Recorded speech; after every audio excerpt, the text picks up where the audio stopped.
ദേവചൈതന്യങ്ങൾ നിറഞ്ഞതുമായ കലാരൂപങ്ങൾ നിങ്ങളുടെ മുന്നിൽ അവതരിപ്പിച്ചുകൊണ്ടിരിക്കുന്ന ഹരിദാസ് സീസൺ ആർട്സ് പുലിയില ഹനുമാന്റെ വിശ്വരൂപമായ ബ്രഹ്മാണ്ഡ ഫ്ലോട്ട് നിങ്ങളുടെ മുന്നിൽ സമർപ്പിക്കുന്നു.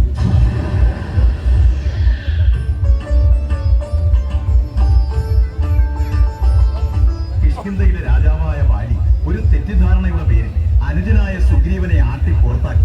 സുഗ്രീവനാകട്ടെ ബാലികേറാമലയായ ഋഷ്യമുഖാചലത്തിൽ അഭയം പ്രാപിച്ചിരിക്കുകയാണ്. സുഗ്രീവന്റെ ആശ്രിതനായി കഴിയുന്ന ഹനുമാൻ ശ്രീരാമ ഭഗവാനോട് ഇപ്രകാരം പറയുകയുണ്ടായി: ദേവ, അങ്ങ് ഈ എളിയവന്റെ കൈകളിൽ കയറി ഇരുന്നു കൊള്ളുക, നമുക്ക് അരക്ഷണത്തിൽ അവിടെ എത്തിച്ചേരാം.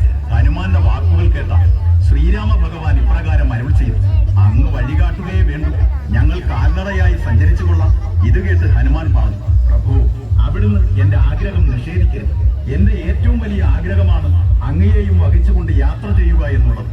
ഹനുമാന്റെ ഭക്തിപുരസരമുള്ള അപേക്ഷ കേട്ട് ശ്രീരാമലക്ഷ്മണന്മാർ ഹനുമാന്റെ ഇരു കൈകളിലും കയറി ഇരിപ്പുറപ്പിച്ചു. ആഞ്ജനേയൻ ഒരാർപ്പുവിളിയോടെ അവരെയും കൊണ്ട് പറന്നുയർന്നു.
Rama Rama